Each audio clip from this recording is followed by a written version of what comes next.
Well, I'll start off saying today that I'm pretty much nervous, excited, happy, and sad to be here giving my senior chapel. But just plain emotional is pretty much a good way to sum it up for the feelings that I use to describe myself. So I kind of want to apologize if I do go on and ramble today. To explain for a second who Erica is in my life, she's someone that I looked up to as a role model. She's someone who's gotten me through a lot of hard times, a lot of which I don't want to talk about today. And she's one of my best friends, although I necessarily don't talk to her even every week. So thank you, Erica, for talking today. And right now, I just want to say thank you to everyone else that's here today, and even those of you who usually don't make an appearance in the chapel. And today, I want to focus on one main topic, and then pretty much let you know how it fits into my personal story. Luke 6:37 says, "Do not judge, and you will not be judged. Do not condemn, and you will not be condemned. Forgive, and you will be forgiven." I want you guys all to focus on those last few words today because I want to talk about forgiveness. Forgiveness, or what I like to call forgiving love, is something that's become a huge part of my life and something that I think about often. This topic came about to me one day when I was asked during one of those get-to-know-you games something that I didn't like about myself. Normally, someone would say something like a physical feature about themselves or a skill that they don't have.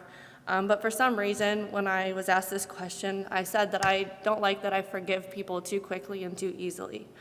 I explained to my reasoning that I thought it meant I was a pushover, or that I couldn't stand up for what I believed, or that I just couldn't make up my mind about something.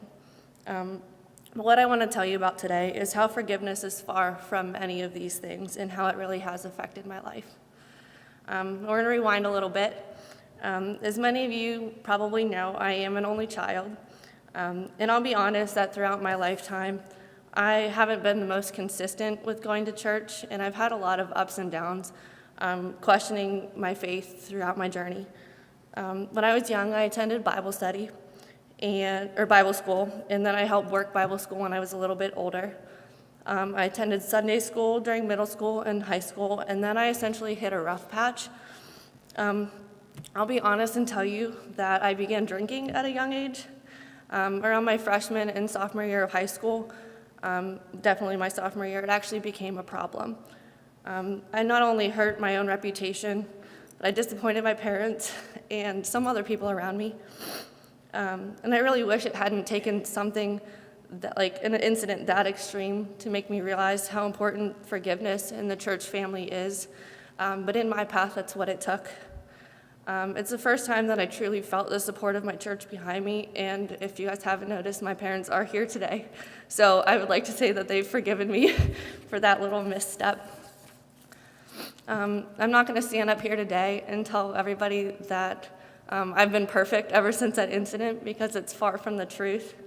But without my faith journey and my relationship with God, which can still sometimes be rocky, without the surrounding forgiving love, and with all the people along the way, I would not nearly be the same person I am today.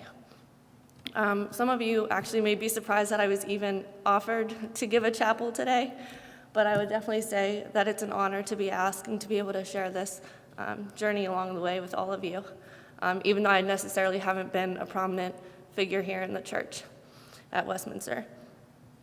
Something that some of you also may not know is that for the last 5 years, I've attended a church conference every summer called Logos.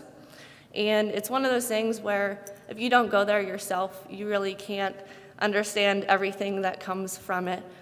But that's where I was asked that question about what I didn't like about myself, and where forgiving love really came to me in the first place.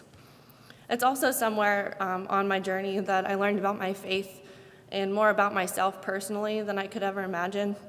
I've gained just as many friends there as I have here at Westminster, and it's one place that I can hold on to those relationships, and they do stay strong no matter how far away from them I am. And now that brings me to Westminster. Personally, as I think a lot of you guys would agree, it's hard to balance activities and classes and social life, let alone being prominent here in the church while you're on campus. But I've come to realize that that's an okay thing. It's a time in our lives during college that we're supposed to learn about ourselves, no matter how we have to do that. We're bound to make mistakes, but as long as we have people along the way pretty much to love us and to forgive us, just as I think we should all do for them, we're going to make it through these college years okay.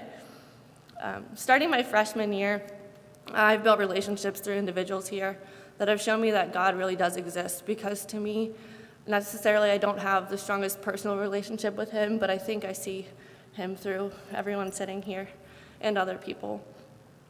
He started me out as a volleyball player, where I had my team behind me, and then as a student who had classmates. And then I began becoming in organizations and joining them, 11 throughout my years here at Westminster, which had other members behind me. And then, although I did quit volleyball, I then had the opportunity to become a sister. And let me tell you, I have more wonderful sisters than any only child could ever imagine. And now I stand here as a senior, graduating in 2 months, and I've built more God-strong relationships than I could have ever imagined. So I suppose right now, for any of you that haven't heard me raving about my next semester, it's a good time to tell you that I'm going to be spending my last semester in Disney, fulfilling one of my biggest but most terrifying dreams ever. So it's kind of a happy and sad reality. I've met other people along my journey. Take Jim, for example, and some of my professors that are even here today. But the funny thing is, without this idea of forgiveness that I've been talking about since I started today, none of this in my journey would be possible. Sometimes it seems like we want to hold grudges towards people, but I've learned that over the years, they usually don't get you anywhere. It's not to say that when you're forgiving somebody that you have to forget what they did to you, but rather give them a second chance.